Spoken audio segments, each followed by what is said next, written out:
start for you with that.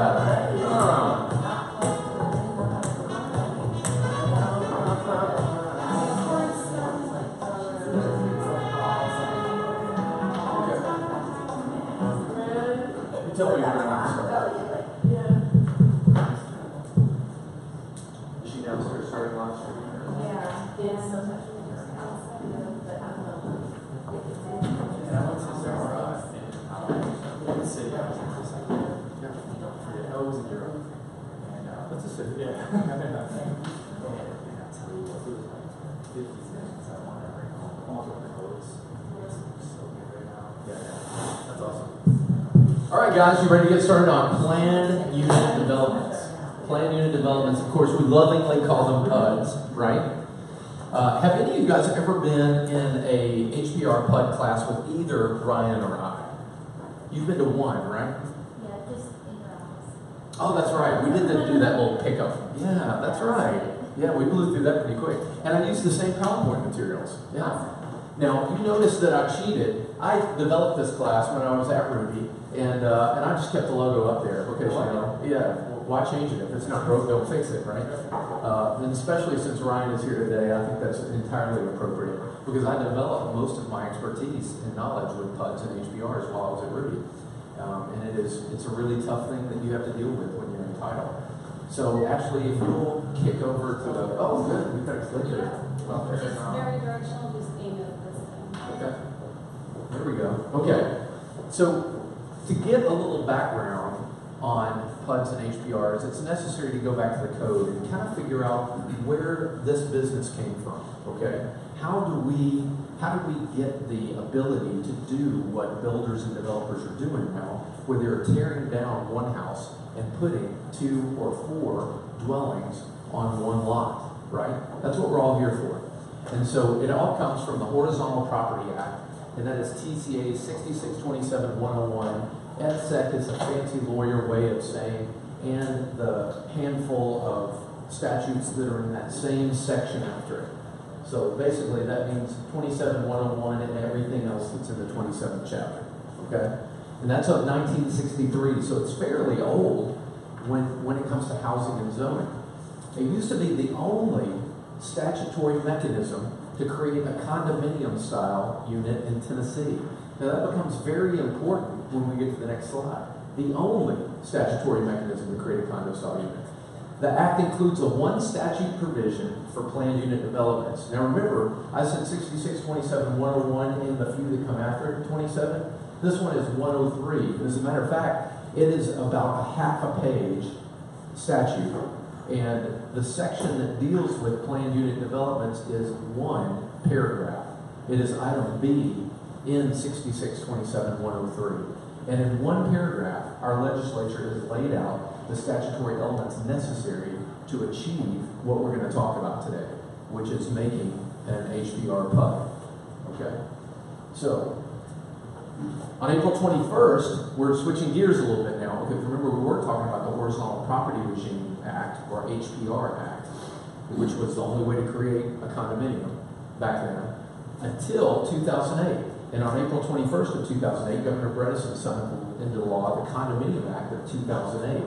Now, even though it is named the Condominium Act of 2008, those are practitioners in the field, we think about it as the 2009 Act, where the rubber meets the road, because it was passed then, but it wasn't mandatory or useful as a tool until January 1st of 2009. And that happens frequently with legislation. We have kind of like a bleed-in period where everybody gets used to it, everybody reads it and vets it and complains about it. Honestly, that happens a lot.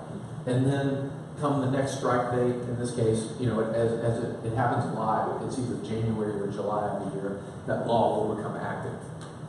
So, condos created any time before 1109, they were in which act? You remember? It's either the HPR Act or the Condominium Act. Which one? Let me say it again. So condominiums created before January 1st of 2009 were under which act? The old act. Yeah, the HPR Act, Horizontal Property Regime Act. But they can opt into the new act by amending its master deed or declaration. Okay? So let's use an example, a real life example, and that would be the Continental, for instance. How many people know where the Continental is in town? It's an older condominium building, fair to say? So the Continental has been around since, oh goodness, let's say the late 60s. And it's 66? Yeah. So it was definitely after the 63 HPR Act was passed. And so they are definitely created under the HPR Act, no question about that. But they can leave their master deed governed by the HPR Act, and you'll review that section of code when you want to analyze it, or they can, by a vote of the membership, elect to be dealt with under the Condominium Act of 2008, which we know went into effect in 2009, right? So that's the opt-in provision. Now, we're not going to really deal with condos today, because that's not the subject of what we're talking about. But because PUDs and HPRs are really hard to define, it's also helpful not only to know what they are, but to talk about them in terms of what they're not, okay? So let's go to the next slide. Oh, gosh, I don't have to do that anymore. I forget I got the power today. So when we talk about HPRs and PUDs, Brian, how many times have you had to go through an explanation of the difference between the language HPR or the language PUD? Pretty often. Yeah, quite a bit. Yeah. People get confused because we use them interchangeably, kind of, in the office, which really we maybe should do just for the sense of not being so confusing when we speak. But Yeah. some days you want to call it a PUD, some days you want to say HPR. Yeah, and we do that, on the brokerage side too. But this is the graphic that I've come up with that really, in my mind, helps describe the difference between the HPR label and the PUD label, okay? So, horizontal property regime, remember that's the large statute that they created in 1963.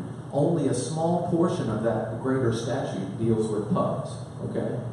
So, in that large horizontal property regime statute passed in 63, that includes the pre-2009 condos like the Continental, and it also deals with all of the planned unit developments, okay? So another way of thinking about this is, horizontal property regime is the umbrella term that includes all of this stuff, but the more specific term is planned unit development, or PUD. Now we deal with this kind of concept all the time in our regular life, right? So how many people drove a car when they came today?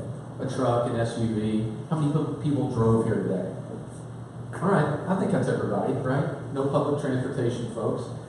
So this happens to be one type of vehicle that maybe you didn't drive, but I think you're going to get it. And it just says that an HPR is to a PUD as a Toyota is to a Prius, okay? So if I look at this and I call it a Toyota, I'm right, But if we're in casual conversation and I say I drive a Toyota, well, that can mean a lot of things in your mind when you perceive that. But if I say that I drive a Prius, you know exactly what I drive because that's more specific, okay? You know it's not a pickup truck. So PUD is like a model of HPR. Exactly. That's a great way to say it. A PUD is a model of an HPR. And really, there's only two models, too. It's I guess it would be an unsuccessful car line if they rolled it out because they only have two models. They just have the pre-2009 condos and then they have the PUDs. So, is this helpful? Yeah. Okay. I usually get a lot of light bulbs go off when you see the Prius. And people talk to me at cocktail parties. They'll come up and they're like, oh man, I still remember the Prius. I still talk about the Prius. I wish I picked a cooler car, to be honest with you. Because, I guess I get good gas mileage with my Prius. I'm proud of that. So, essentials of a PUD. Ryan, I want you to talk about this because you were really good at this part. And incidentally, by the way, Ryan at Rudy, when I was there, and especially since I've left, Ryan is the attorney that is most chiefly responsible for taking your clients when they need an HPR PUD, putting that down, a construct, and putting that in place for them. Okay? And it requires several elements that Ryan will talk about in detail. But in leading into that, I want you to talk about the essentials of a PUD. Sure. So you are supposed to have all 6 of these things when you create a PUD nowadays. So the first thing is a declaration, and sometimes we hear that called master deed. That's kind of what we're talking about too, is that difference between master deed and declaration. And there is no difference there nowadays. In the old days, when we had older laws, we called that a master deed, which nowadays, when they rewrote the statutes, I forget what year it was, but they went ahead and did away with master deed and just called everything a declaration. So just like you hear HPR and PUD interchangeably, the master deed and declaration are the same thing as well. If you tell me either one of those, I'll know exactly what you're talking about, and I'll be able to find it. So the declaration is the first thing you have to have, and that is where you can have all of the restrictions to this property in there. So if you say that you don't want the front door to be pink, you don't want to have short-term rental capabilities, this is where you're going to find that in that document. And really all of this is combined into one huge document. We're talking about chapters of that now. So the first chapter is your declaration, which essentially just says that I, as the builder or developer, owner of this land, I want to declare this land and submit it into the HPR statutes and create a PUD. So this is the formal document that just goes ahead and says, I'm taking this land, I'm making it a PUD from now on. This land is part of the HPRs. And then the second chapter here is the bylaws. And what that does is it shows us how the HOA is going to be run. So the HOA has management styles, techniques. It goes over the voting structure, who gets a vote, how to conduct an HOA meeting, who gets votes, 1 vote, 2 votes. There could also have some rules to the property in that as well, but really you try to make that how the HOA handles itself. And then the third part you see is the plat or the site plan. A plat and site plan, again, are the same thing in this document. And that shows the private elements and common elements. So this is an important one for your clients because this shows you what parts of the property you own, or what parts of the property you have the rights to use, or what parts of the property you do not have the rights to use. So this is one of my favorite documents is the site plan. And I feel like it's almost, there's some people around town that don't take it as serious as you should. And so this is one of my most serious documents. And it's the easiest to look at. It's a map, it's got hatchings and graphs and super fun to look at. It's one page only. And it holds a lot of information that can help your client or hurt them if it's not done properly. So they'll have some site plans in this slide package here that we'll go over. And one of the things I want to do is just to look at that and just go over every little bits about the site plan there. Townhouse Corporation has to be created. That's the HOA. So the HOA has to be created. There has to be some governing body to handle any sort of shared common elements, any sort of HOA involving ideas of this property. There has to be an HOA in place. So the Townhouse Corporation is the HOA. And the charter is what is the legal document that's filed to create the HOA. So it's a one-page document submitted to the state of Tennessee which says, hey, we're creating an HOA. Here it is, here's our name, here's where we can be reached, there's an address on where we're going to have our principal office. So that way, if somebody comes along 20 years down the road and says, I need to get in touch with the HOA, I don't know who the president is, but I need to reach them somehow, there's a legal document filed with the state of Tennessee that can help hopefully point you in the right direction on who has control of that HOA, who you can start talking to get to who you need to be talking to. The last thing that is attached is an attorney's opinion, and that is going to be usually the very last page of your HPR document package here, and it's a little paragraph that says that I, as an attorney, has reviewed this filing, and I have approved and recognized that all of these elements are in this HPR package being filed.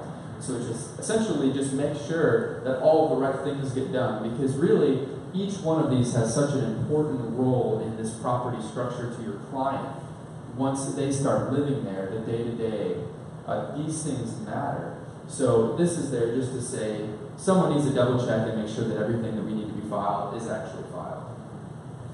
Yeah. And that's kind of what goes into your whole HPR document package set. So mine that I prepare turns out to be 28 pages long. Some of them I've seen are 80 pages long. The condominiums, which is different ownership structure, but they have documents as well. Those are like 180 pages. So these are those big, thick stacks of documents that you see. Yeah.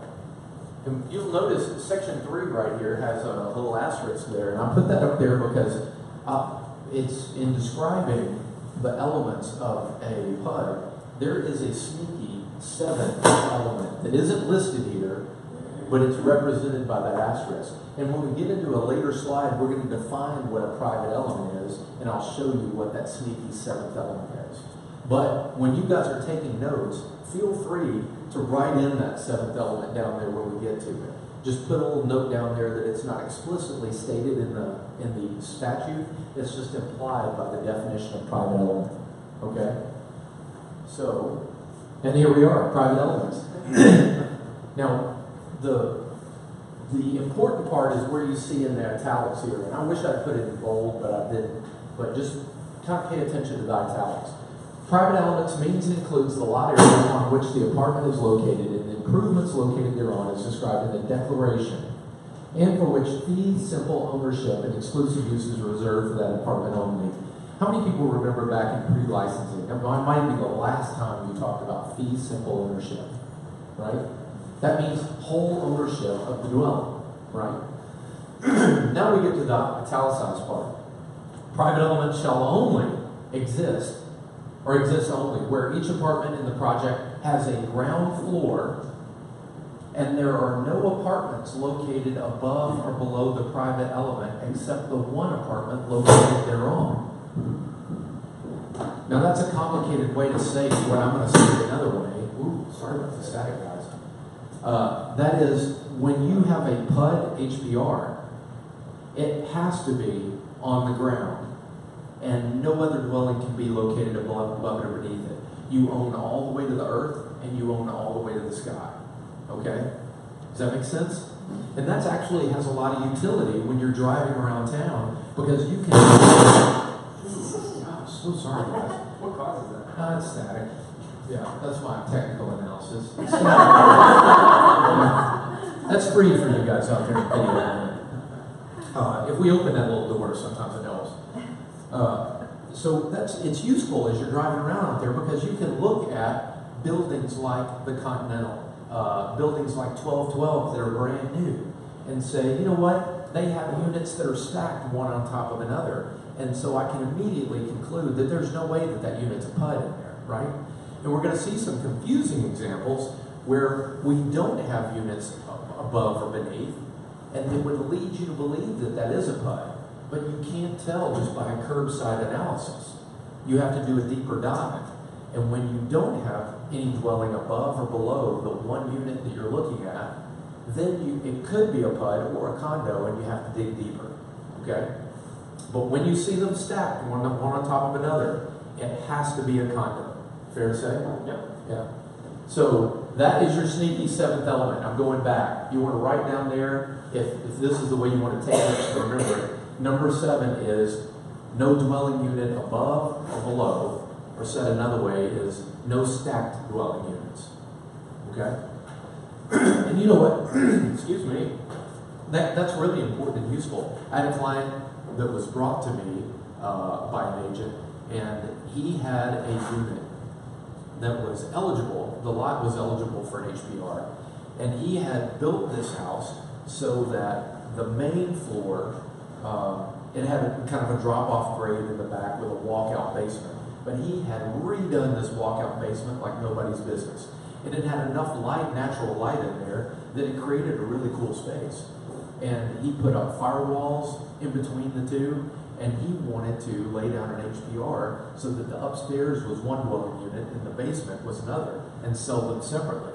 And that would be magical. That would create a lot of value. But because of the state prohibition, he couldn't do that. It's still possible. He would just have to create a 2-unit condominium there, and that expense gets pretty crushing. for what he wanted to accomplish. So, now we talked about private elements, but there's two other kind of element that you're going to see on a site plan. When we get to the site plan, Ryan's going to go through that, but I'm going to talk about the nerdy stuff leading up to it and let you guys know that we've already talked about the private element, but we have the common elements. And I'm going to skip that for just a second because that's a good catch-all. And I'm going to talk about the limited common elements. So the limited common element is a specific type of common element, but it has another characteristic. The limited common element means it includes those common elements which are agreed upon by all of the co-owners, which is usually the builder when they build it, and it's going to be reserved for the exclusive use of a number of apartments to the exclusion of other apartments. Now, how do we usually see that? We usually don't see it reserved for a group of dwellings, but for one dwelling. So most of the time that we see these PUDs and HPRs around town, we're going to have one lot. It's going to be divided right down the middle, and everything on the right-hand side is going to be reserved for the dwelling B. Everything on the left-hand side is going to be reserved for dwelling A. Okay? That's how we normally see it. And to make it easier, the developer sets it up so there is no shared use of even one blade of grass. That's the most common approach. Although, when we get to the site plans, you'll see that developers also have the ability to create a third area. Now remember, limited common element is going to be reserved for the use of a specific group of dwellings, but usually just that one dwelling owner that's on that half of the yard. Okay? And then we get to the general common elements. And that is, let's say you have a 2-unit build, a 2-unit PUD HPR, and there's a space, it's a detached dwelling, and that builder wants to bring a common drive right down between those two dwellings and have pull-offs in the rear, perhaps even come around to rear entry garage in the back. So there's those all over town.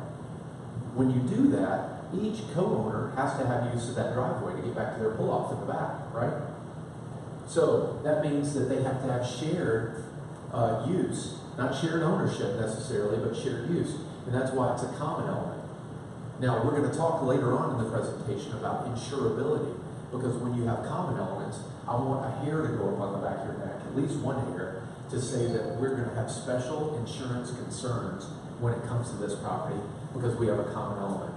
And you don't have those concerns when you have only private and limited common elements. Okay? So, zero lot lines. We always get questions that how do zero lot lines relate to PUDs and HPRs? Or it's usually phrased in this way, about this point in the conversation. If there's a realtor in the room that has been in practice for 10 or 20 years and they just haven't dealt with PUDs yet, they always ask, is that the same thing as a zero lot line? And the answer is no, but they're similar. So a zero lot line is shorthand term for two abutting lots that allow the dwellings to touch or share a common wall. That means they have a zero setback requirement from the lot line. Okay? Essentially, these are duplexes. Okay? And those duplexes allow for separate ownership of each dwelling unit. Separate map and parcel identifiers for the property built before 1985 is probably a zero lot line. So in 1985, that was the year that we stopped doing zero lot lines. So I want you to kind of remember that. You know how we remember 1978 as our lead-based paint breaking point? If you deal with a lot of this in your real estate practice, I want you to remember 1985 is your zero lot line year that very same way. Okay? Because before 1985, that's when it was legal to create a zero lot line. And then after 1985, it became illegal to do it. Okay? So for extra credit, can anybody remember the term that we use for a property that was built before 1985 in a manner that you could not build it today because it's illegal? There's a term that we use for that. And you probably learned it in pre-licensing, used it on your PSI exam, and immediately forgot it. Right? It's called non-conforming. Non-conforming. And sometimes you'll hear it called legal non-conforming. because that's a term you can use for it too, but really the term is non-conforming. And that means that it is perfectly fine the way it is. Another word you can use is grandfathered. That's what you'll hear your clients say, that it's grandfathered. But the term I want you guys to use as real estate professionals is non-conforming, because that's what you're going to hear from codes and zoning. Okay? So, incidentally, this was prohibited by national ordinance on August 1st of 1984, but what we see is the prohibition really started in 1985. So that's the year you want to remember, 1985, for zero lot lines. And also remember, as we'll see during the site plan analysis, the PUDs and HPRs, they don't have a lot line drawn down the middle of the property. The lot is the entire lot with two dwellings on it usually. But when you see zero lot line, you'll actually see a line drawn down the middle of the property that goes right through that shared wall that they have.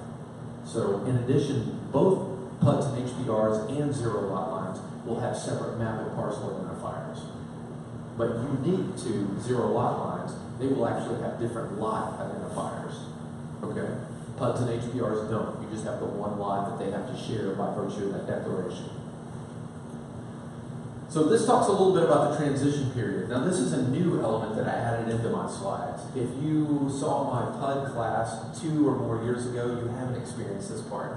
And this is an attorney that I think is a great leader in our industry, and he does a lot of work in several areas: 1031 exchanges, litigation, bankruptcy.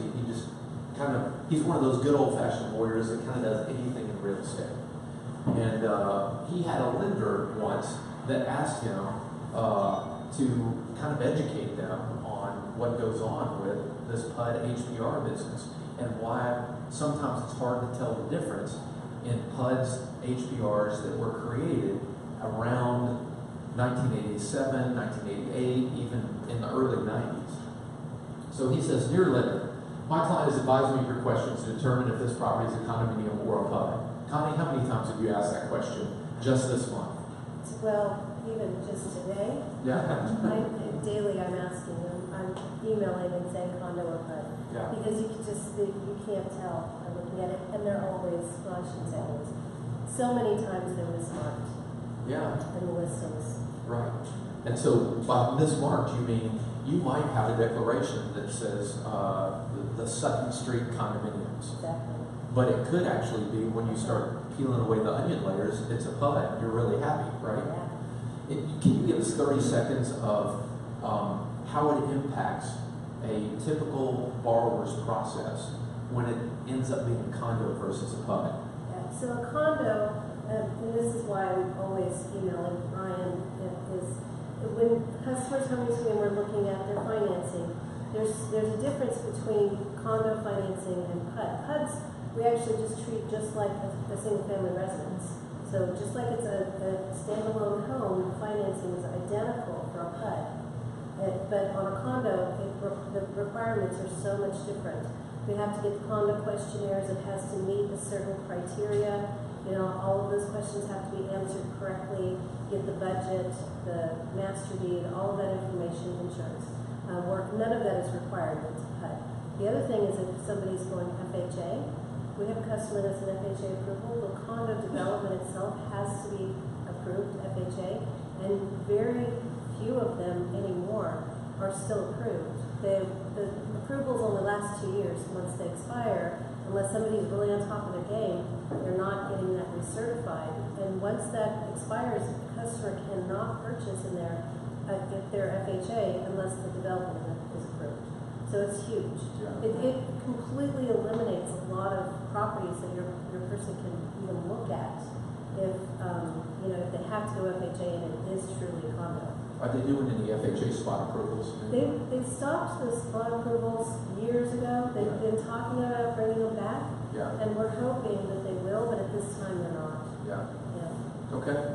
So that's kind of opening up the curtain to see what's going on behind the scenes. So if you unpack that a little bit, if you represent a buyer and you bring the buyer to Connie with a condo, there's going to be a lot of things that go on behind the curtain that Connie is frankly going to take care of 90% of that will be, 95% of that, fair to say. The only thing you'll have to be aware of is setting expectations that the process may take a little longer, like 2 or 3 extra days, maybe in the best situations, to get that stuff taken care of. Now flip it. If you have a client who's selling and they're selling a condo, then you have to go a little deeper in the analysis, because it will at least be a minor inconvenience to your client who's selling, if they're selling a condo, because they're going to have to coordinate with the HOA to make sure that the HOA is answering that condo questionnaire. And if you, God forbid, have one of those 4-unit condominiums that are self-managed and nobody really knows who's doing what, there's not a really good answer on who's going to fill out that condo questionnaire, and half the time they don't know the answers to those questions just because they don't do it a whole lot. So that gets a little bit complicated. And so if you are selling one of those, just make sure you have another one of those hairs on the back of your neck go up so that you can early on set expectations. And, you know, maybe in the listing presentation. Now, by the way, I'm really good at these, and I just want you to know that we're going to have to early on identify who's going to be able to fill out the condo questionnaire.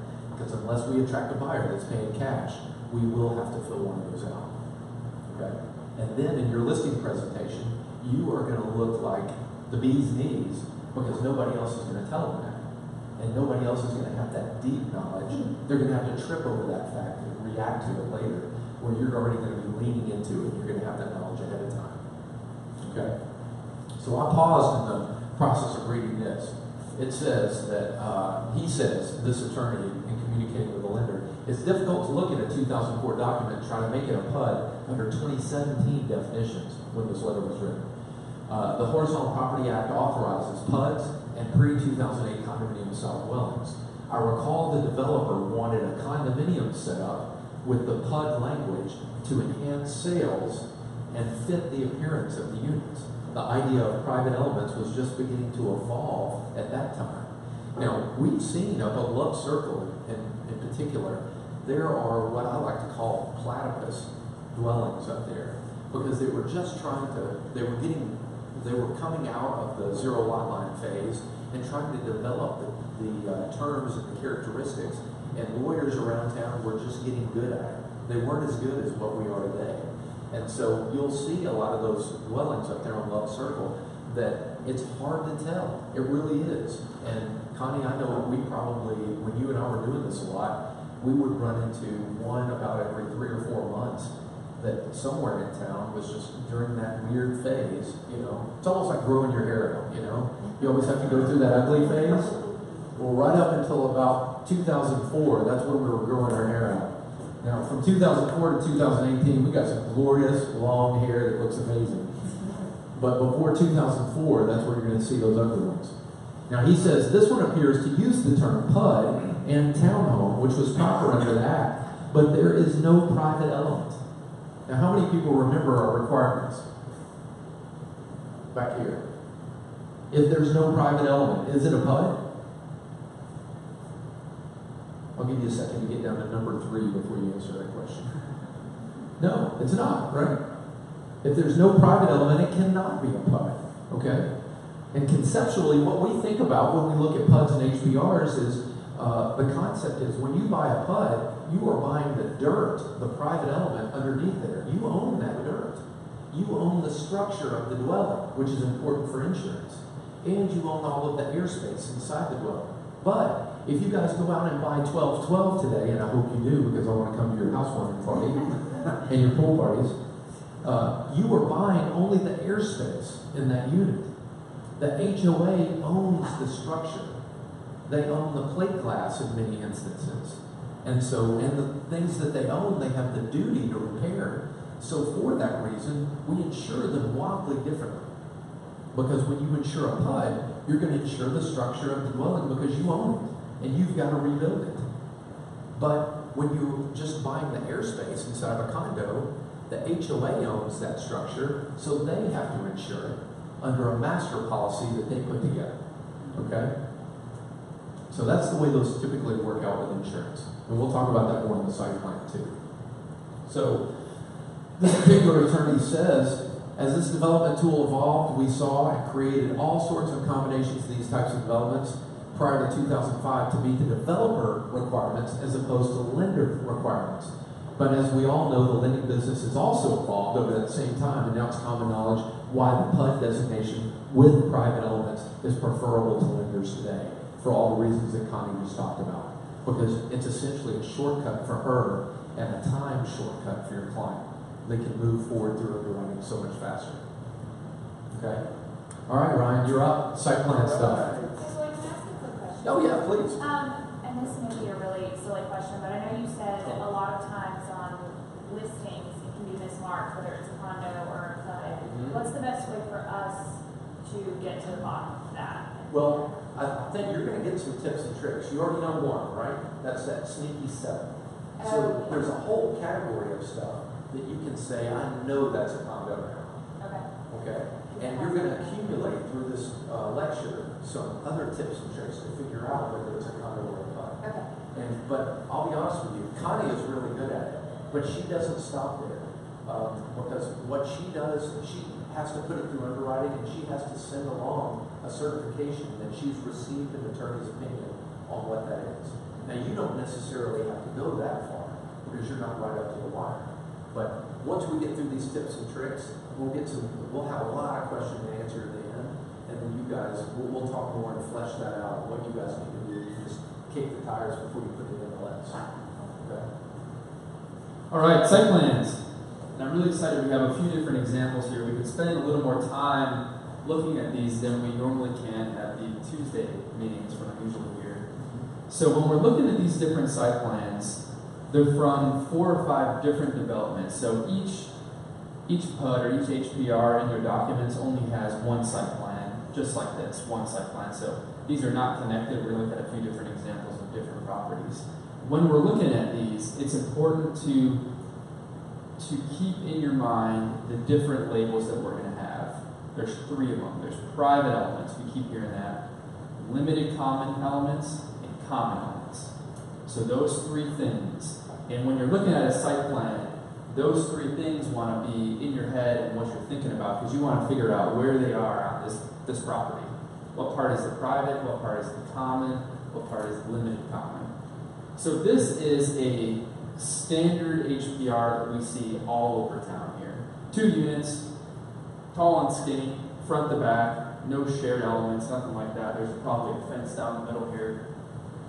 So when you want to look at this site plan, you want to look at what does your client own? Your client actually owns the private element. And you can see that's the actual structure there. So that's pretty easy. Your client's going to own that structure. That's good. Now you want to look for the other elements. And limited common elements is the next thing that you see here. And what that means is that that use of this area here that's hashed limited common elements is reserved exclusively for whoever is assigned to it in this site plan here. So this says that Unit A, limited common element. That means that Unit A has the exclusive rights to use all of this yard space here. That means that Unit B cannot come over to use this. It's assigned only to Unit A, just like Unit A cannot go over and use Unit B's yard space. And this is a good site plan you can see for a typical tall and skinny, where they don't need to share anything. So on this one, you probably notice that we don't have common elements here. We only have private elements and limited common elements. And that's okay. As long as you have private elements and some sort of common element, which can be a limited common element, then you're fine under the requirements there. So what common elements are used for are for anything that's shared. Does that make sense? Something that's common amongst both unit owners. If something is limited common, it's not exactly shared, it's limited in its use. And it's limited exclusively to one person there.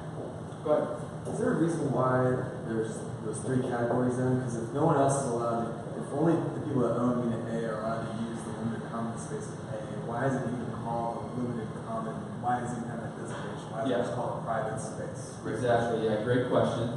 And I think to understand that, let's take a step back and think about why the builder has to do this HPR. The HPR is here to get around the formal subdivision process. So what the builder wants to do, this is one lot here. And it's always going to be one lot. That continues to be one lot, unless it's subdivided.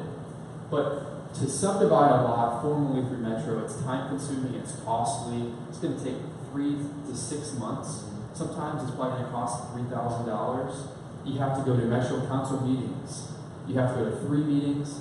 One of the meetings, the general public can come in and argue with you and tell you why they don't want you to do what you want to do. It's just various signs. Yeah, yes. They can, start the Facebook groups blocking you, and there's your builder's name, up and saying that, man, this builder from our neighborhood, we like our big lots. We don't want a skinny lot. Whatever they want to do. So that's how you formally subdivide lots. And it's difficult. Metro doesn't always grant that out because they want to make sure that they keep a uniform look to our city. Go ahead. So if that was an attached HPR, the roof line, like how does that work? Are they designated private elements for each if it's an attached HPR? Yeah, there would essentially be a line down the middle of it. Each person is responsible for their half. Which, how that plays out down the road could be interesting because what happens if one person wants to fix the roof, right, put a new roof on, but the other one doesn't have the money to do so. So it kind of creates some issues. So there are some concerns when you're buying into an HBR. So there's lots to think about. So when we're talking about subdividing, the builder does not want to subdivide. They do not want to formally subdivide because it's tough. But they also do want to subdivide because they want to create 2 homes. They want to make it private. So they want to divide the lot up, but they don't want to actually go through the rules to subdivide it. So the HPR is here, which says that you can build multiple homes on one lot without having to actually subdivide it, as long as you follow the rules that we've talked about. So here, the way that the zoning code is currently, on this particular lot, which is 50 by 128 looks like, but usually they're 50 by 150. And zoning codes allow you to build 1 or 2 family dwellings on this lot. So you're allowed to have up to 2 units on this one lot. So in order for the builder to put 2 units on one lot, there has to be the HOA created because we have to follow all those rules. And there has to be private elements and there has to be common elements. And the private elements are what the unit owner is going to own and the land underneath. So that's going to be the actual home. And then the common elements, which is what the HOA is going to own, is everything else.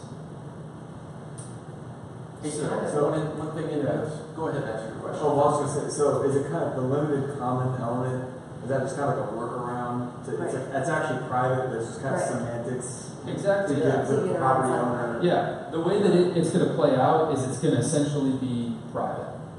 But it allows on them to paper, do- on paper, it's not actually owned by that unit owner. Because all of the common element space, whether it's general common or limited common, it's owned by the HOA. That means the HOA owns that land. Your client, when they buy this, they do not exclusively own this sidewalk. The HOA owns that sidewalk, but the use to use it is reserved only to this unit. That's what the site plan says. It's kind of semantics, really. It is. Essentially, yeah. Yeah, for this case. Workaround. For these typical HBRs, it is. Exactly like that. Yeah. I'll throw one thing in there and then we'll get to your question, okay? So everybody's familiar with the designations, I think.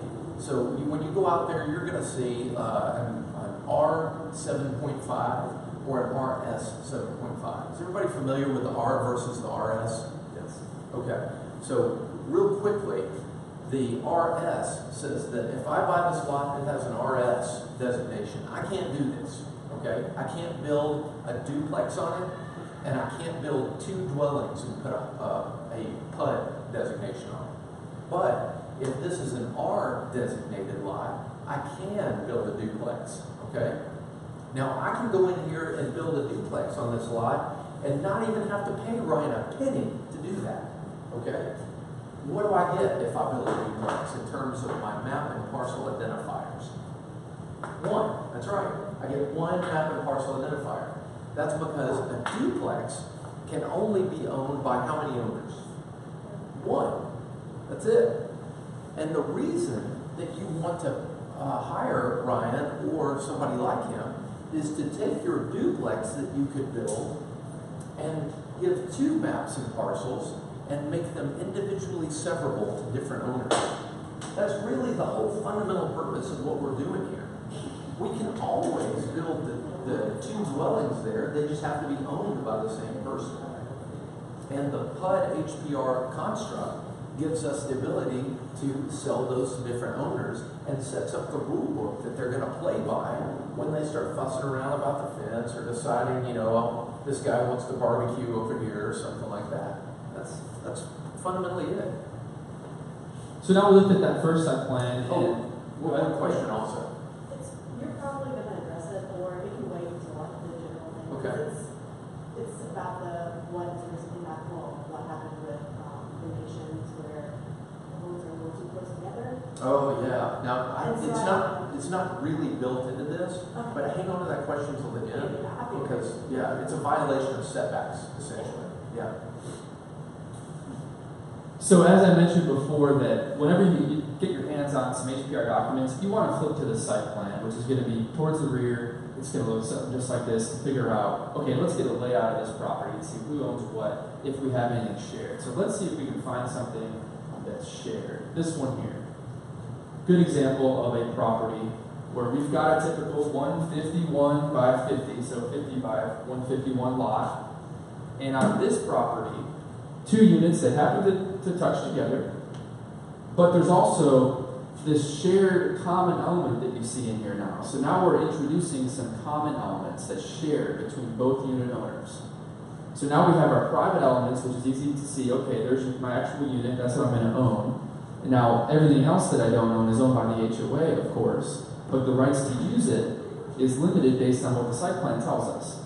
So we've got limited common element to unit B here, which is all of this yard space here. All the way up here, front porch area. So unit A cannot come over to use this area here. But now we see some shared common element. That's your shared driveway there. Coming off Which the we alley. do see, yep, coming off the alley there. So that's going to introduce some new ideas and thoughts to go off in your head. That now we have shared space. This means that Unit A cannot prevent Unit B from using this space, just like Unit B cannot prevent Unit, whatever I said, the opposite one.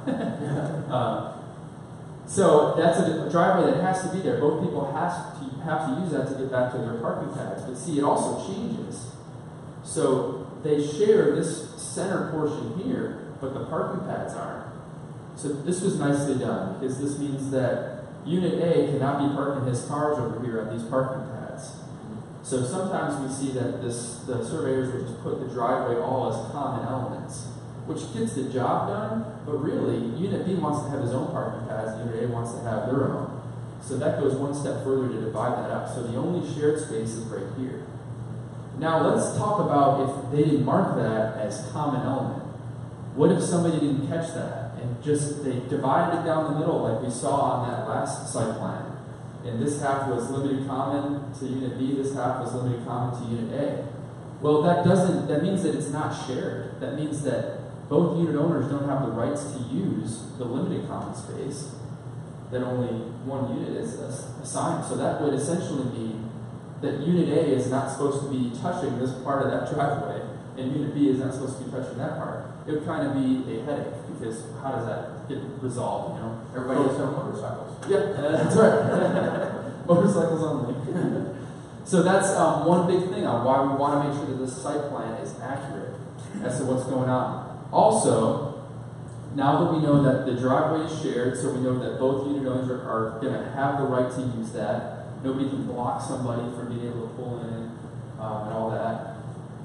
We also have to deal with what a common element is as far as insurability. And that's a big thing, because in the HPR documents it says that the unit owner is responsible for insuring their unit owner or their unit, and also any limited common elements that are assigned directly to them. So your insurance is going to cover your private element and your limited common element. But a common element is shared by both folks. So one person isn't going to insure that, just like the other guy isn't going to insure that. So the HOA needs to maintain the insurance on that shared common area. And this is what we're finding now that people are not doing. Builders love to throw this up. They love to do a common driveway, but they don't love to actually finish it off properly and maintain an insurance policy in the name of the HOA. Because what's going to happen if somebody gets hurt right here on this property and somebody dies, and now somebody wants to sue the owner of that property? Who owns this part here?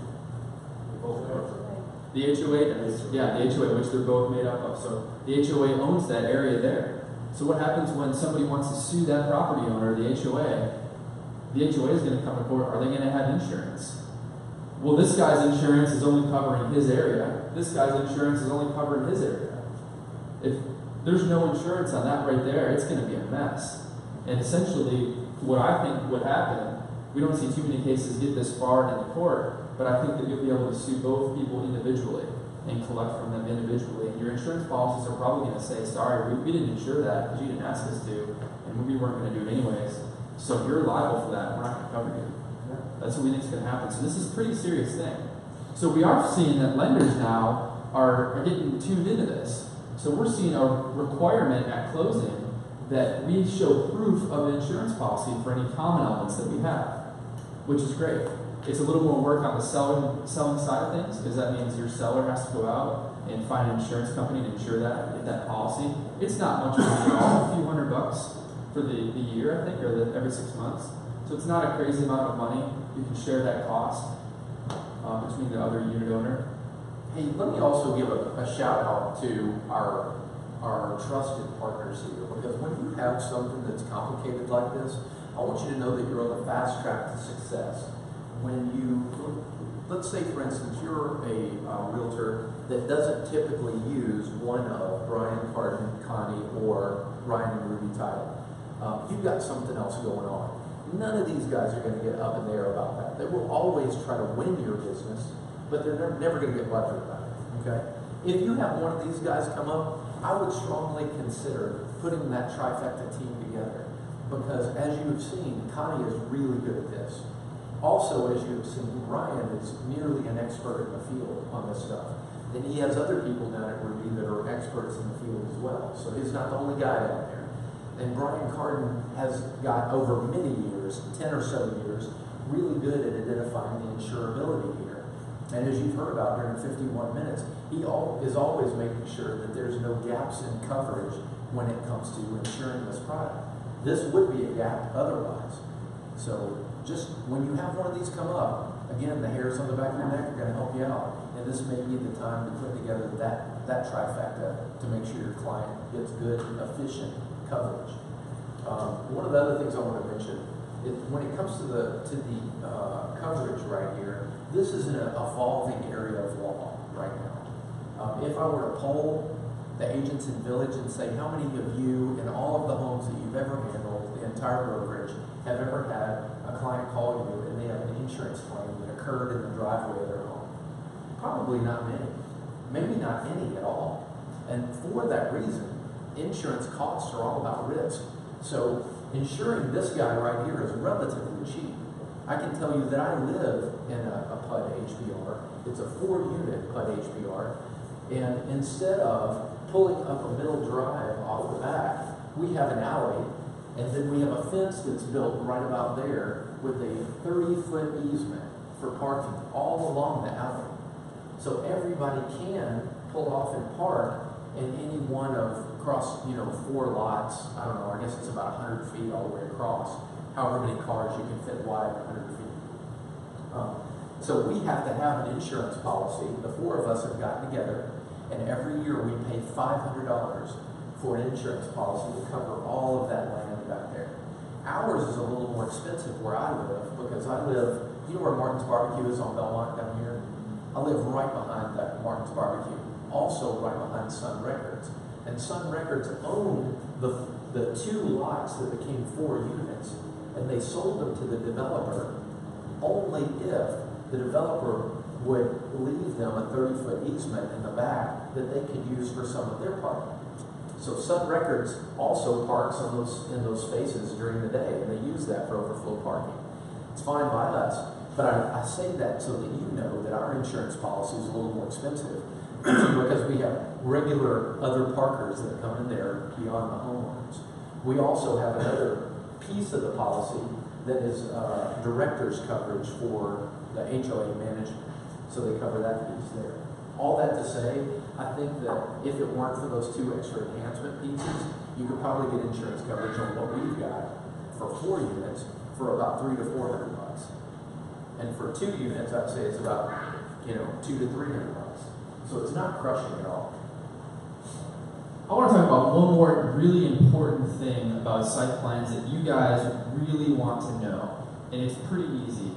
But when you're looking at this site plan here, sometimes we see that builders want to get the HPR done really quick. They call me and they say, I want to pull permits next week, let's get this thing done, I want to get it rolling, come on. And so they push this through really fast, and I see a lot of site plans that get thrown together, and people don't really put the effort into designation on all of these different areas, and they'll just very easily put both units here, private elements, A and B, that'll be fine, and then they'll just mark everything else common element. And you'll see this a lot, and you really want to catch this, because this is a huge concern. Let's talk about what's going to happen if all of this was common element. So, first thing is usage. Remember, with general common element, we cannot preclude the other unit owner from using portions of that property. So think about what this would mean if this entire yard space was hatched as a common element. That means that Unit A, who wants to use their front yard, they cannot preclude Unit B from coming over here and hanging out in that front yard. They can't preclude Unit B from coming over here and playing Frisbee in their backyard, even if there was a fence down the middle, because it's marked as a common element, and that means that it's shared by both unit owners. And that's a huge deal, because even if there's a fence down there, you can't preclude your neighbor from coming over there. Now, generally, we don't see that that's happening, but it could happen. If you get that next door neighbor that knows this or that just wants to be difficult, then it's a huge deal. And the other thing, which is even worse, is insurance coverage, just like we just talked about. How on the common element, your homeowner's insurance policy as a unit owner will not cover the shared space. What happens if the entire yard is common element? They just very quickly marked it all common element and moved on. That means that, let's say, Unit A has a party in his backyard, Unit B is not invited, they do not get along. Unit A has a party, somebody gets hurt in Unit A's party. That person wants to sue the property owner. They're thinking it's going to be Unit A because they were at Unit A's house. They're going to sue that if it's a common element, it's owned by the HOA, just like we talked about, the same incident on the driveway here. But that means that it's a shared common element, so they're going to sue the HOA. And if the HOA doesn't have an insurance policy in place, then Unit A had a party, someone gets hurt at Unit A's party, that person sues the owner of that property, Unit B could end up paying for that claim. I mean, think how devastating that could be if a child were to get killed on that lot. And we're talking millions of dollars in settlement. And somebody sues this HOA who does not have an insurance policy in place. Guarantee you your homeowner's insurance policy is not going to step in and say, let me take care of that for you, you're a really good client. They're not going to do old enough to remember JARS. JARS, yeah, that's what you're talking about. Yeah, there used to be this old game, and I actually had a set when I was a kid. I can't believe that. But it was these yard darts. They were pretty weighted, and they don't have a sharp point on them, but people throw them way up in the air, and the goal was, from me to you, there was like a little ring you had on the ground, I had one over here, and you would try to throw your dart up in the air and have it land in the opposing circle. What could go wrong? Right next to a living person. Yeah. And so there were kids that were showing up in the emergency room with a big jar hanging out their head. You know? So that could be pretty expensive. Yeah. I think. Yeah. And so really, I mean, that's a serious point that you really need to press pause if you see that the whole yard space is listed as common element. You really need to look deeper into it, because if you got hit with a lawsuit over there, even though he was not even invited to that property, now he's liable for a child death. I mean, coming out of nowhere, it's huge. Now, if you get to an HPR and you look at the site plan and it's wrong, you think there's an issue, I look at it, Lloyd looks at it, someone looks at it, and it looks wrong, we can fix this. This is not hard to fix. To fix the site plan and replace it, delete the old site plan, put a new one in place. All we need is a surveyor who's, there's plenty of surveyors all over town. Clint Elliott is the man right now. He is isn't at doing- this address, by the way. He's moved into a strip club over on K Street now. He Brass is, bolt's optional, I don't know. He's doing great work right now. He understands these a lot, which is awesome. So we get a new surveyor to prepare a new site plan done. It can be anywhere from, if you get the person who originally did this, he'll have it saved on a system. Maybe $250 for him to go back in and change it. If you have to do it from scratch, maybe $500 to $750 maybe. And once there's a new site plan created, I can create an amendment to the HOA documents to replace the site plan. And that's a pretty form document, pretty standard. And as long as both unit owners can sign off on it, we have to have everybody sign who owns these properties. We can replace that site plan, get it properly done. This, we cannot, or it doesn't have to hold up your closings. So if you see an issue with that site plan, don't think that, oh, I don't want to bring it up because then this thing will close for 4 months, my deal will blow up. We can get this fixed in 1 week, less than a week. We can work with surveyors to get it done. We really want to get it changed. And we won't tell Connie. That's right. Yeah. All right, so I think that's it for site plan. Before I said that. Any questions on site plans? I think we've got one more coming up. Don't we? Yeah, there's a few different ones. You can kind of see different types. Oh, this here. is a good one.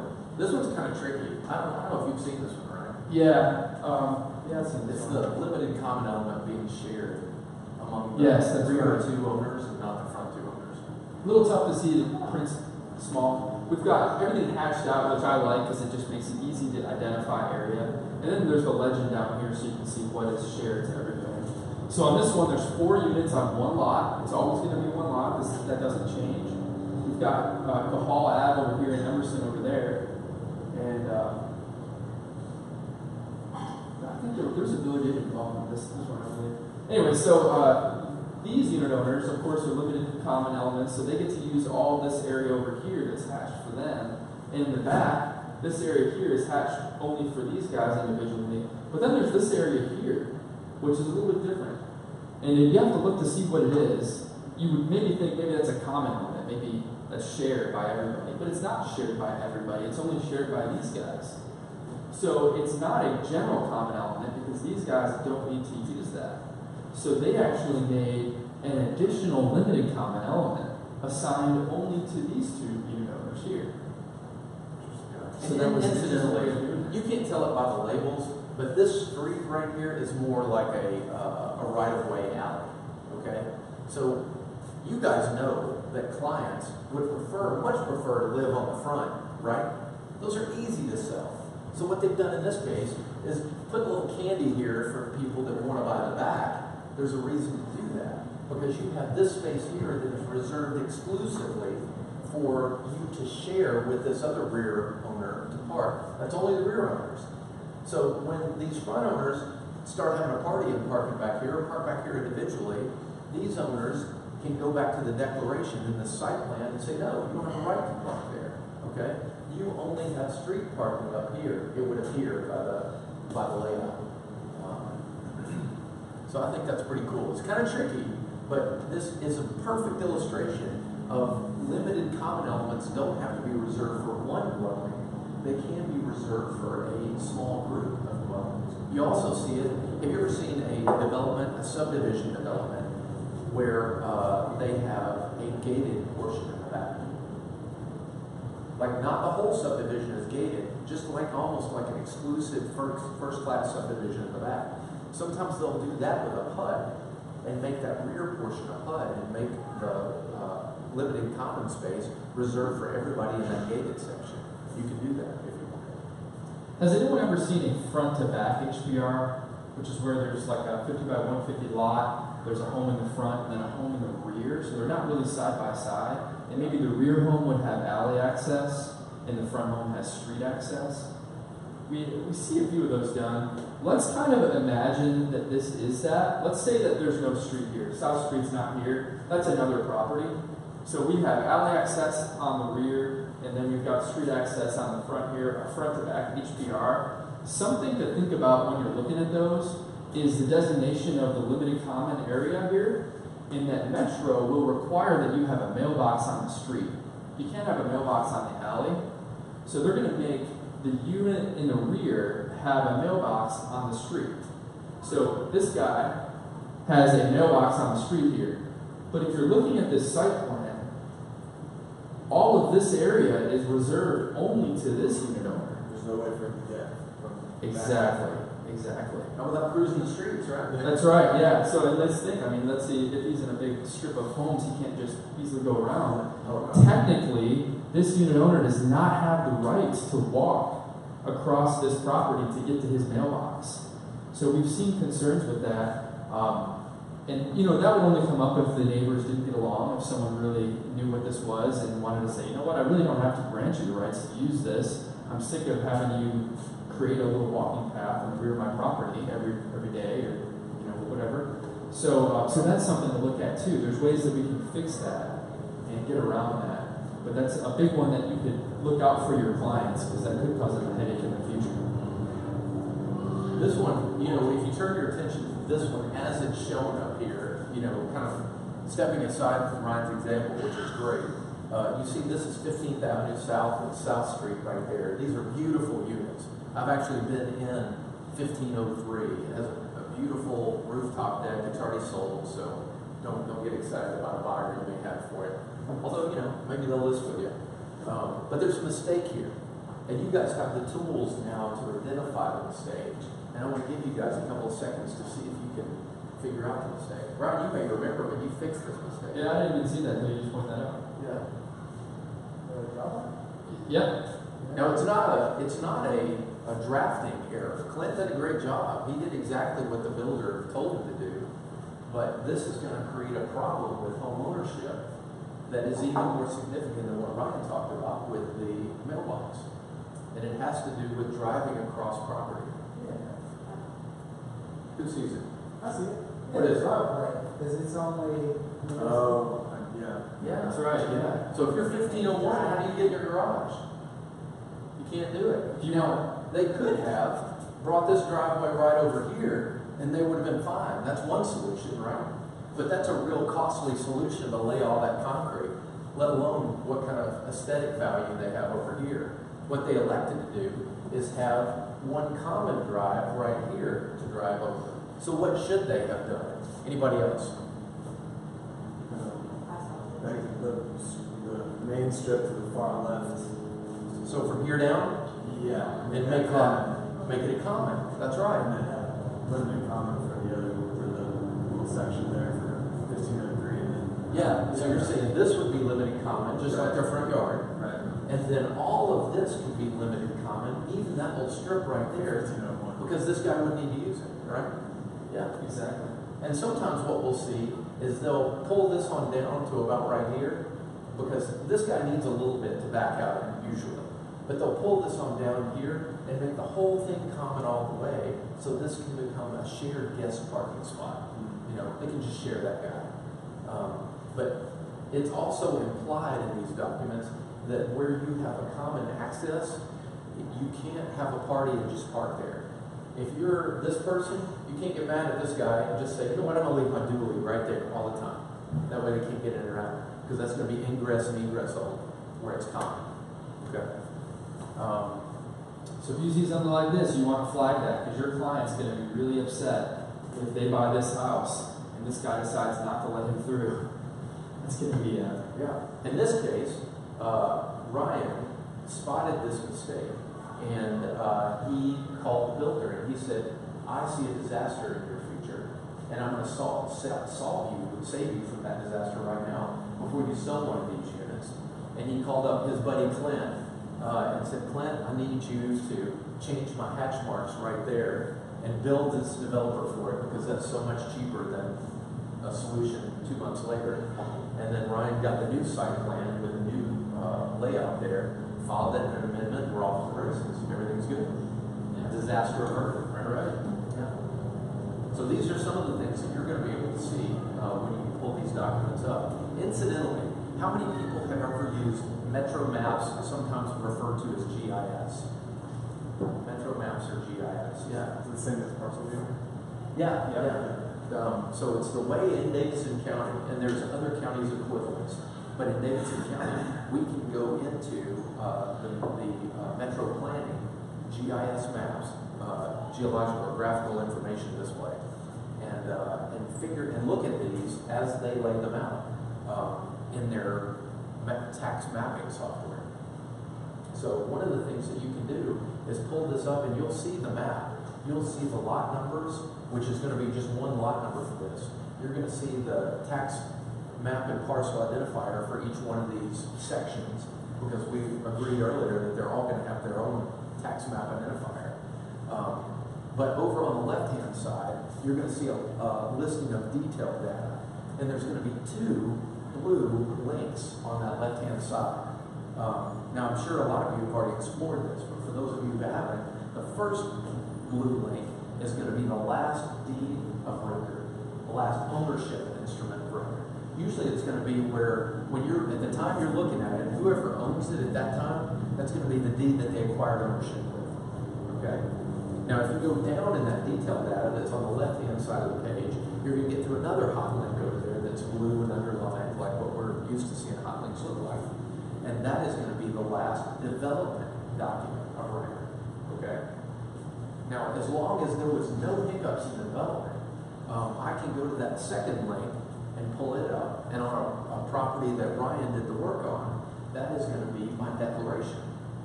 So I don't need to go and reach out to a title company with access to the Register of Deeds office to get that, as long as they haven't filed an amendment. I can just go pull that through the Metro Maps.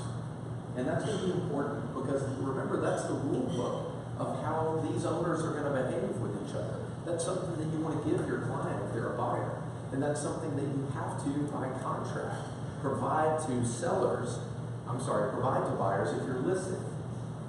Okay?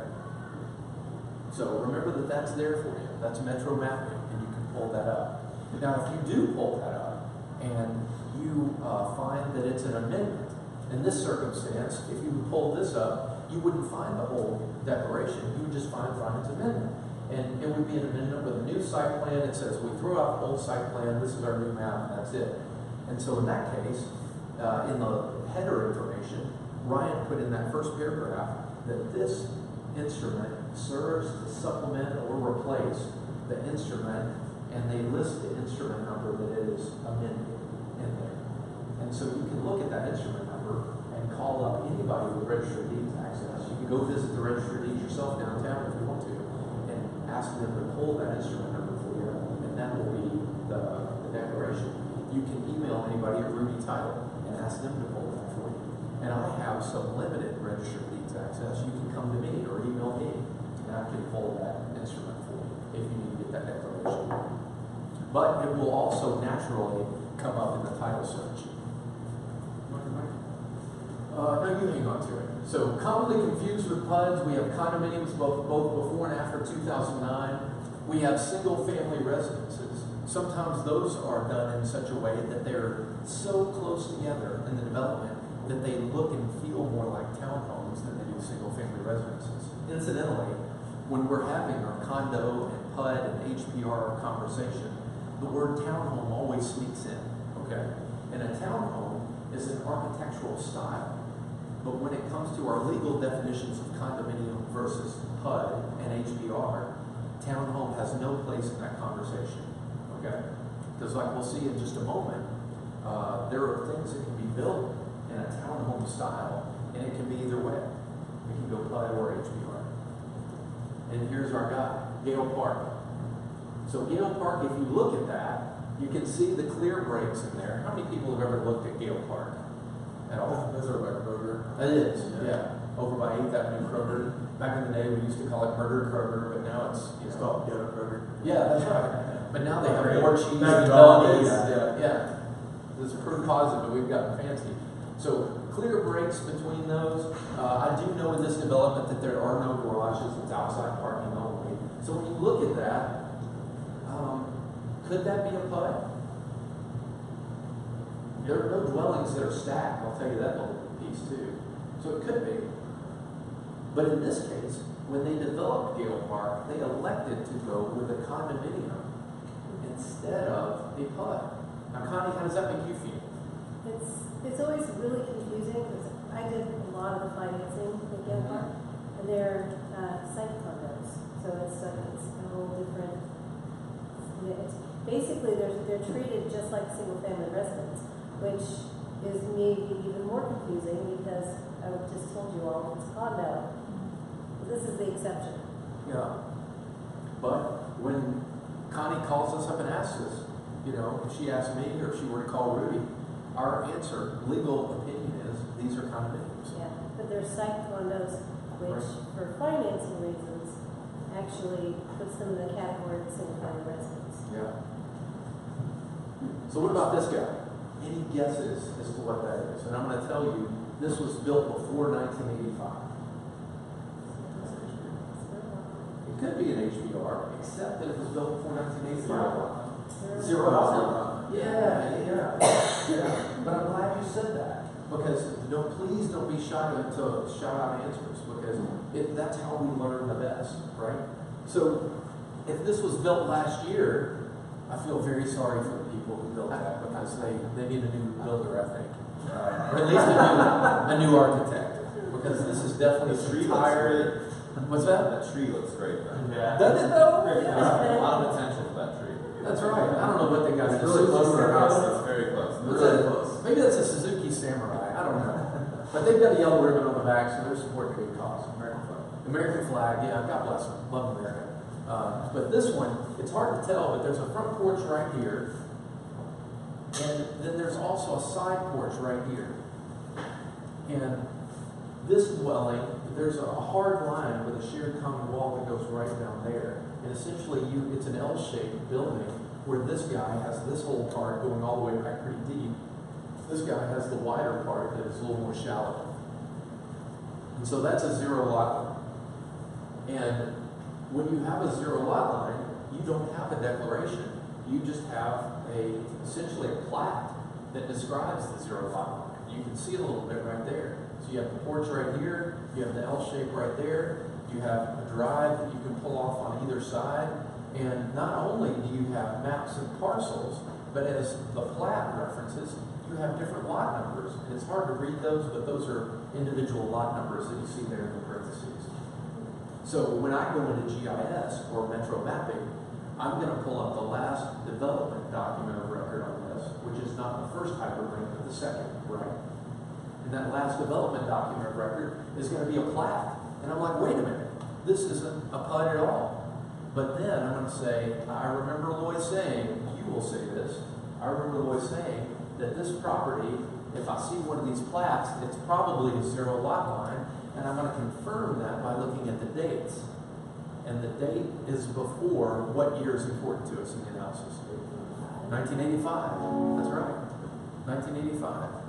Luckily, 1985 is a pretty easy year to remember, right? I'm going to skip this because we've kind of gone on a little bit, but I've got a little case study right here with a case. Just know that there is some limited case law on PUDs and HPRs, but it really isn't relevant to our conversation today. And that's it. So it's really going to be question and answer now. And I'm going to pull up this guy right here because I have a feeling that we're going to need it for any questions. Yeah. So I talked much about the screw. Oh, the setbacks. Yeah. Okay. Yeah. You know what? Go back one. That guy. Yeah. Because this one happens to be kind enough to us to show us the setbacks right here. Okay.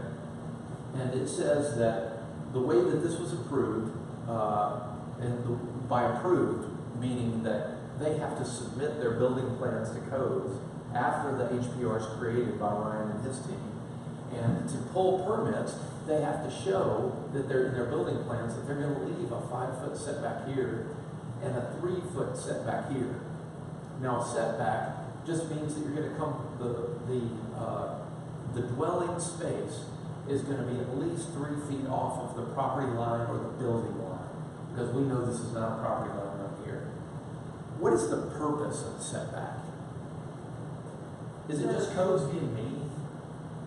to limit If our the houses are movement too close to each other, like how, if something happens and there's a fire in one. Fire, that's Yeah. it. That's the whole reason setbacks came. Because in some of these older communities, like the Great Fire of Chicago of like 1906, I think it was just like a townhome after townhome after townhome. And how, I guess we all saw the Huxtables on the Cosby Show growing up, right? And how they lived in that townhome. Well, there was no setback right there. Everything was abutted right up next to each other. And they decided in most of early enough in most of Nashville's development, that air gapping these dwellings was a good thing in terms of fire control. So that's the reason we have those setbacks right there. Now, the way that they've got this one approved is you have to have 5-foot setback from the line, creating a 10-foot gap here. And then between the units, a 6-foot gap with a 3-foot setback.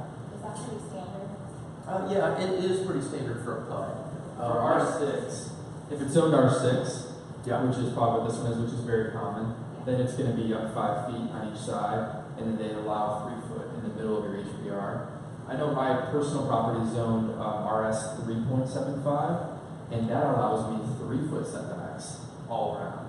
So the zoning code will lay that out, but typically we see most of like R6, R7.5. So the setback is kind of designated by like the 7.5 and R10, or the number designated with the. It's really the space. Like in Yeah. it is 7.5 means 7,500 square feet per lot. You can have a lot as small as 7,500 square feet. Since his lot, they've given it greater density by saying the lot only has to be, the lot for both of them only has to be 3,750 square feet. Then they said, well, in order to make this happen, you've got to have smaller setbacks. Because it would you would have essentially a trailer running down through there. Yeah. What do you have, John? Nothing, I was just watching. Yeah. Just listening. So, what the problem that they ran into in the west side of town was that they pulled permits and they said, yeah, we're going to leave our setbacks. It's going to be 3, 5, whatever. And then where the rubber met the road, the builder, the sub, the contractor that was on site didn't do what they said that they were going to do with the permitting process. Now, that usually gets caught at what phase, John? Right off the bat, when you do the footings. Yeah, because they come out and inspect those footings, right? Yep. Now, what I've learned about what happened in West Nashville is that the footings look pretty good, but they got clever about it, and they had Shove the block over a little bit. yeah, they shoved the block over a little bit, or they built an extension, like we see bay windows extended out, that violated that little setback right It's there. technically from the furthest point of the building, which usually is the outside edge of the gutters, is where they drop the pendulum from to measure off of. It's not the foundation. Yeah. It's the edge of the gutter. Usually the gutters is the furthest down edge. The very outermost Yeah. portion of the. Yeah. So they would have a box jut out that would be a bay window, or a closet add-on, or a fireplace. We've all seen all these things, right? Right. And that was a large part of the violations that went on over there. Now, that's not to the exclusion of even more sinister violations. Do they count an HVAC? I don't remember. No, HVAC I doesn't think that's count. okay. HVACs are free, porches are free, Right, decks are free, right. as long as they're not enclosed. Yeah. Although front porches are included in the front setbacks when they have to line up with the properties that are on either side of them for the Mhm. regulation they have. It's from a porch, not the front of the actual building. Yeah. So if the porch sticks out past the houses next door, you're gonna get screwed even if the house itself in front of it is in line with the houses next door. That's right. So you do count porches on that. Yeah. So that's what happened. Now, like John mentioned, it normally gets caught in the codes process. Because as you're building a development, you have to have codes come out at many stages of development, somewhere between 8 and 12. You have to have codes inspections. You have to come out and have them check the footers to make sure that's right. You have to, if you're pouring a foundation, you have to have them come out and inspect the foundation after it's poured and when the plumbing is in the slab. And then you have to have them come out and inspect it when you frame it. And then after you install water and electric in the frame, because they want to inspect those things before you throw up drywall. So they should have caught that at a phase in there, but they had a codes inspector that was asleep at the switch and allowed a lot of things because he was the codes inspector for that sector of West Nashville, let a lot of things slip through the cracks. And so the homeowners felt like, wait a minute, we're innocent purchasers for value here, we shouldn't be subjected to all this. It should be the builder. Well, the builder's gone. And the builders, to the extent that they're still involved in the conversation, they say, hey, we did what we were supposed to. We got through codes. It's not our monkey and not our circus anymore. So I'm sorry. They looked at the city, really, and they say, city, you really want to piss off these innocent purchasers for value because these are your voters, really. And so that is the conundrum. And so a lot of those homes, they're trying to, that's where I stopped following. And I probably should do some other research. Ryan, do you know anything else about how they resolve that? I hear there's a few variances being granted. I haven't heard of one instance where they're actually making somebody fix it. I've heard that they were being liberal with their variances. How do you fix that? Exactly. Knock it off. Yeah. Literally tear off your fireplace or your little bay window. That would be how you really fix it. So of course, I mean, they can't make everybody do that. I've heard of one instance where they were, because the root of the problem is, or the rationale behind it is fire control. They made them put the most fire-safe hardy board on the outside of that jut, and that solved the problem. And they granted the variance based on that, which is, you know, compared to losing part of your house, throwing hardy board up is a pretty cheap solution. Let's just weird scenario, like say somebody's like, oh, I heard about that, and they live in that neighborhood, and they're like, I don't think I'm affected. How do you, like when they go to sell that house, have all those people notified? If your house has been affected, like you're notified, you know that, right? Well, and that's where the property disclosure statement is going to come into play. Now, it's going to have a different analysis whether the homeowner knows about it versus whether you as a practitioner knows about it, right? Because then it's a what? If you know about it. Oh, yeah, I have. Adverse facts, right? Yeah, because adverse facts are facts that we know about a home as real estate professionals that affect the value, habitability, or structure of the dwelling. Okay? And if you need a mnemonic to help you remember that, just remember VHS. Value, habitability, structure of the dwelling. So it would definitely affect the value, right? Yeah, because if the city's going to come in and make you fix it, then it's an adverse fact that we have to disclose. When the shoe's on the other foot, this is one of the prime reasons that we don't fill out the property condition disclosure statement for our clients, but we put it in front of them and we have them fill it out in their own hand, and they sign it, and then we submit it for them. Okay? Because you do not want to be in a situation where you have filled that out and you circled to know there is no problem related to setbacks on this property. CYA. That's right. That's right. Well, you know what? I'm going to leave you for just a second because I've had too much coffee. I'm on a restroom break, and leave you in Ryan's great hands. Yeah, you guys Do are we have in any Ryan's questions? hands. Might be able to just wrap it up. Lloyd? Anything else you want to do before we wrap up? No, I think that's it. You can wrap if you want to. All right, we're done. Thank you, guys. Thanks, guys. Remember, after the fact, you can always swing by my office or reach out to Ryan at Ruby, and you can. It's real easy to email him. It's hard to catch him because he spends a lot of time at the closing table, and hopefully he's spending that time at the closing table with you because that is our most favorite moment. But if you do need to get in touch with him, you're Arlux, right? Yeah. Arlux at RubyTitle.com. Arlux at RubyTitle.com. Most everybody probably already has it. Basically, we can list the list.